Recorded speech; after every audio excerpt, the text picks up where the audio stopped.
We are in the studio right now with Natalie Fulton. She works with Pro Animal Future, and they have two ballot initiatives on the ballot in Denver. One is Initiative 308, and that would ban the use of fur from animals that are solely grown for the purpose of fur. Is that correct, Natalie? That is correct. Oh, hang on. Let Grant turn your microphone on. Go ahead. That's correct. There's some other exemptions as well, but that's the gist of it. And then 309 would close a slaughterhouse that has been operating in Denver for a very long time. Also correct? Also correct. For about 70 years, they have been polluting the city. So let me ask you to tell us a little bit about Pro Animal Future to start, so we know where you're coming from. Totally. So I want to start by explaining the concept of agricultural exceptionalism, which is the romanticized idea of animal farming that many people share. When we're kids, we're taught old MacDonald had a farm, that farmed animals have happy lives and nice deaths. This could not be further from the truth. Over 99% of animal products come from factory farms, where animals are confined on deplorable conditions. They're denied their natural behaviors, and they're slaughtered at a small fraction of their natural lifespan. The presidential debate revealed massive inconsistencies in the way society views animals. We were horrified by the idea of eating dogs and eating cats, but scientific evidence has confirmed that the animals we eat are just as emotionally complex as the animals we love at home.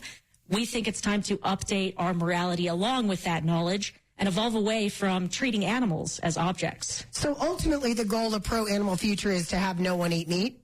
That is not the goal.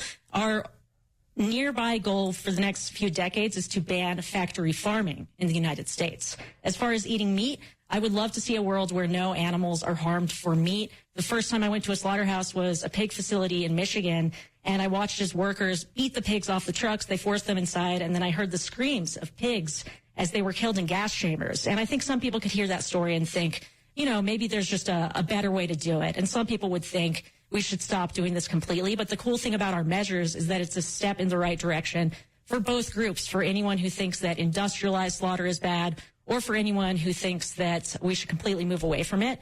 We're tackling at the factory farming level right now. So philosophically, I am on the other side of this issue. I am a carnivore. I think that our teeth structure and our eye placement shows that we are predators, and therefore we are sort of biologically programmed to eat meat. And I, too, have also been to a slaughterhouse when I was 10. My dad wanted us to understand what the cycle of life was for our food. I lived in a rural area. He never wanted me to think my meat came from the grocery store, right? He always wanted us to have that connection. That's great. I also knew a lot of farmers and ranchers growing up. So I knew these people, and I knew the kind of people that they were, and I was on their farms, and I saw how they treated their cows. And it was a much different experience than the one you described. I'm not saying that what you're saying is wrong, because I am aware that there are bad actors in every industry, including farming. Absolutely. And kind of to speak to that, over the last couple decades, animal farming has really consolidated. The average slaughterhouse is double the size that it was in 1980. These big, massive corporations have put a lot of the small farmers out of business. But even if an animal has a great life on a small farm, they're still going to be slaughtered at a small fraction of their natural lifespan. What if I had a dog and I said, I'm going to give him a great life for 6 months and then send him to a slaughterhouse? Would you support that?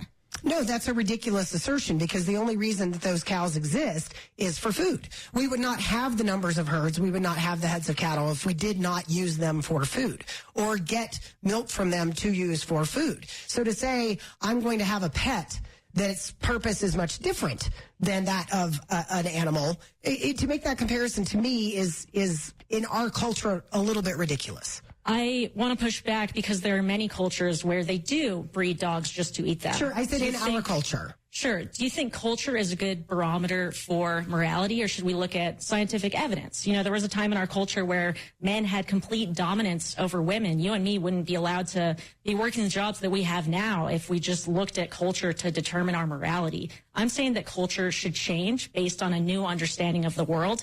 The agricultural revolution was 10,000 years ago. Our ancestors didn't know what we know about animal sentience and behavior. They also didn't know that we can be healthy without doing this. And now that we do know that stuff, do you think it's time to evolve with the times? I think it should be a matter of personal choice. And I think the agenda behind this, quite frankly, is to make meat so expensive by shutting down the available slaughterhouses in our area that it becomes out of reach by design for a lot of people. Animal agriculture receives billions of dollars in government subsidies every single year. Without this government support, animal products would cost 2 to 4 times more than they currently do. A Big Mac would be $13. This industry is already supported by the government. The average dairy farm hasn't been profitable. It's only been profitable for 2 years in the last 20 years because of all the government support that they get. The only reason so many people eat meat is because it's artificially lowered. And our measures would only affect right now the cost of lamb, which is already a premium meat that low-income people cannot afford. So, see, but that's a very nanny state answer, because ultimately you're saying we've already priced it out of the market. The nanny state is telling other people the choices they should make.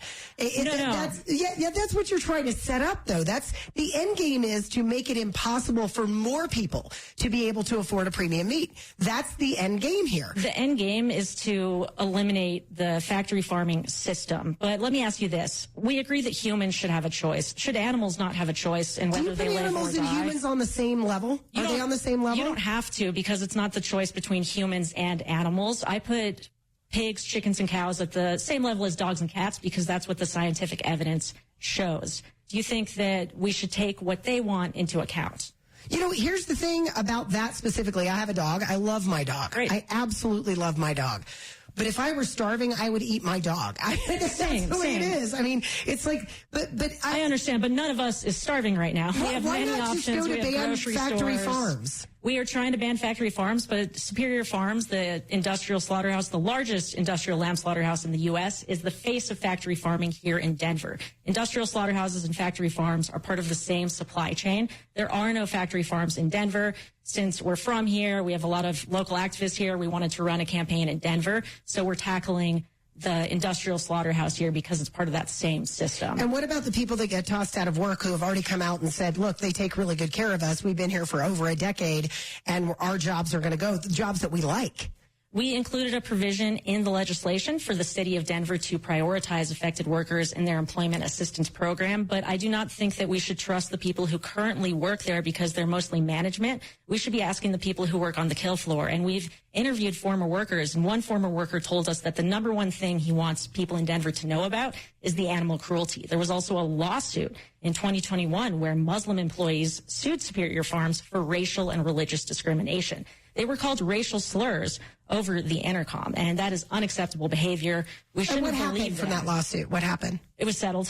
It was settled. So, but do you think perhaps if that was settled, that situation has been fixed? Because the same slaughterhouse was just cited by the EPA for potential releases of ammonium gas, and in response, they're paying a fine, and they're going above and beyond what the EPA is doing and adding $250,000 worth of redundancies to ensure that what didn't happen but the EPA said could would not happen. The EPA investigation actually showed that they were mishandling anhydrous ammonia, which is a very dangerous chemical. Superior Farms has claimed for the last year that they were doing everything correctly. This new report shows that they were lying about that. If they're lying about that, why should we trust them about the other things they say? Well, everybody who's being fined by the EPA is going to say they didn't do it. I mean, that's a pretty standard response. Nobody immediately capitulates. They said that they were mishandling the ammonia, and now they're fixing it. So why were they claiming that they were doing everything correctly for the last year when this shows that's not the case? We also have the Clean Water Act violations, which have been going on for over 4 years. But I want to go back to the jobs question. I think that we all have a line with animal cruelty. Let's say it were 1974 and dogfighting was talking about being banned. Would you support keeping a dogfighting ring? You keep throwing up the things that are comparisons designed to evoke an emotional response instead of talking about the reality, which is this is a legal product which people want to consume. Your organization is trying to make it prohibitively expensive and then shut down the farming that makes meat affordable in the first place. So most meat eaters are deeply uncomfortable with the way animals are treated on factory farms and industrial slaughterhouses. They feel like it's a really hard choice to not eat meat because of the way our society is structured. That's why we're tackling this at a systemic issue. 49% of Americans want to ban factory farms. Follow-up question to those people. and if your meat costs double, would you still be in favor of banning it? I guarantee you that number would drop considerably. Do you think that it's acceptable for animals to be confined by the hundreds of thousands in sheds where 25% of them die before they even reach the slaughterhouse? I buy my meat from a rancher that is doing things, cows grazing, things of that nature. I try to be a responsible consumer, but ultimately, I have to trust other consumers to make those choices. I think that if you want to be a vegan and make animal rights at the center of your life, I think that's fantastic, absolutely fantastic. But when you start to try to put people out of work, you try to use violations from other different slaughterhouses in California, not you specifically, in the news media. There's things going around that you're trying to use things in California. There's no evidence of us doing that. The one in California is the same company, and an investigation revealed lambs being kicked, thrown around, suffering well before they died. But that hasn't happened here. We have evidence based on testimonials that there are many animal welfare violations at the plant in Denver. We don't have video evidence, but I don't see why it would be different if it's the same company and there's so much worker testimonial corroborating that investigation. Well, then perhaps go at it from that point of view. But I'm a firm no on both of these. We didn't even get to 308. I'm not a person who wears fur. Are notoriously cruel. They also confine wild animals for their entire lives, and every fall they're bludgeoned to death or gassed to preserve the product. Over 90% of fur comes from fur factory farms. It's unnecessary animal cruelty. We have alternative materials. Just like dogfighting is unnecessary entertainment, this is unnecessary animal cruelty, and we should evolve beyond it, because you're right that humans are different from other animals. We have moral agency. We can make choices based on right and wrong and based on our understanding of the world. Now that we know that these animals are suffering massively in these places, it's time for us to evolve away from treating them like objects. Natalie Fulton, you are a fine advocate for your position. Thank you. You really are. You are a fine advocate. I still think you're wrong, but I think you are a fine advocate for your position. And I very much appreciate you coming in today to make your case. You might have changed someone's mind. Hopefully. You never know. We'll just see what happens on the vote. Sing a little song for you before we wrap? Yes, feel free, but we're very late, so yeah. You know that song, 8675309. Vote yes on 308 and 309. Just so everyone can remember, vote yes for animals this November if you want to see a better future for everyone. That is Natalie Fulton with Pro Animal Future. Natalie, thank you.